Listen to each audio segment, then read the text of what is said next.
বন্ধুরা, আমাদের চ্যানেলে আপনাদেরকে স্বাগত জানাই।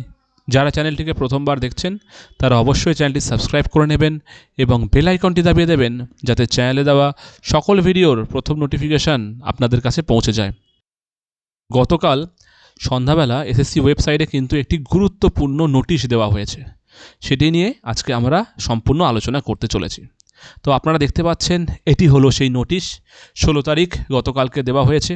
কি বলেছে? This is to notify all concern that in compliance with the solemn order dated 16/12/25 passed by honourable high court of Calcutta in MAT 2115 of 2025 only those candidates applying for classes 11 and 12 in second SLST who have filed writ petition regarding change of their categories before 2:30 PM on 16th shall be allowed to edit their categories up to 8:30 PM এত কি বলেছে? 16 তারিখে একটা mat Kolkata হাইকোর্টে ছিল, যেখানে কিছু candidate বলেছে যে তারা তাদের ক্যাটাগরি চেঞ্জ করতে চায়। দুপুর 2:30টার আগে যারা জমা করেছে রিট পিটিশন তাদেরকে 17 তারিখ মানে আজকে সন্ধ্যা 7:30 পর্যন্ত বা রাত 8:30 বলুন, 8:30 পর্যন্ত টাইম দেওয়া হয়েছে।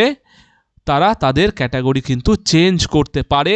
তাদের কমিশনের, আমাদের জিএসসি কমিশনের যে অফিসিয়াল ওয়েবসাইট আছে সেখানে লগ ইন করে তাদের ড্যাশবোর্ড থেকে তাদেরকে চেঞ্জ করতে দেওয়ার অপশান দিয়েছে। তারপরে কি বলেছে? Mentioning the writ petition number is mandatory for candidates of class 11-12 ক্যান্ডিডেটের জন্য রিট পিটিশন নাম্বার দেওয়া ম্যান্ডেটরি, কিন্তু প্রত্যেককে উল্লেখ করতে হবে। এটা বারে বারে বলেছে। এর পরবর্তীকালে, আজকের পরবর্তীকালে যারা ভেরিফিকেশনের জন্য আসবে তাদেরকে কিন্তু রিট পিটিশনের কপিটা দেখাতে হবে যে তারা কিন্তু পিটিশনার ছিল, আর নেসেসারি প্রুফও দেখাতে হবে। তাছাড়া কিন্তু তাদের ক্যান্ডিডেচার ক্যান্সেল হয়ে যাবে। এছাড়াও সিমিলারলি কি হয়েছে, একই জিনিস করছে কিন্তু 9-10 জন্য। 9-10 ব্যাপারটা কেমন? 9-10 যে সমস্ত ক্যান্ডিডেটরা 200 টাকা দিয়ে ফর্ম ফিল আপ করেছিলেন তাদেরকে একটা ফাইনাল অপরচুনিটি দেওয়া হচ্ছে এডিট দেওয়ার ক্যাটাগরি। তাদেরকে তাদের ক্যাটাগরি এডিট করতে বলা হয়েছে আপ টু 8:30, আজকে সন্ধ্যা 8:30 পর্যন্ত, তাদের একই রকমভাবে এসএসসি কমিশনের ওয়েবসাইটে লগ ইন করে।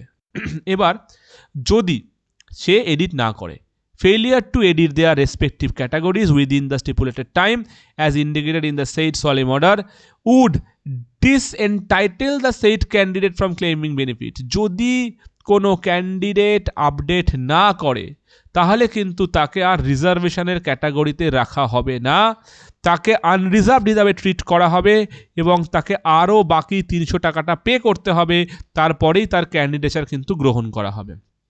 তো খেয়াল রাখবেন, 9-10 যারা যারা ক্যাটাগরিতে 200 টাকা দিয়ে ফর্ম ফিল আপ করেছিলেন তারা অবশ্যই আজকে সন্ধ্যা 8:30টার মধ্যে তাদের ক্যাটাগরি কাস্ট আরেকবার আপডেট করে দেবেন, না হলে কিন্তু আপনাকে আনরিজার্ভড হিসাবে ট্রিট করা হবে। এবার কি বলেছে? এটা খুলেছে গতকাল 16 তারিখে সন্ধ্যা 8:30টার সময় ওপেন হয়েছে, ঠিক 24টা ঘন্টা অন থাকবে। আজকে সন্ধ্যা 8:30 পর্যন্ত টাইম আছে। সো যারা যারা এখনও করেননি তারা অবশ্যই কিন্তু ফিল আপটা মানে আপডেটটা অবশ্যই করে নেন। তো আজকে খবরটি এই পর্যন্তই, ধন্যবাদ।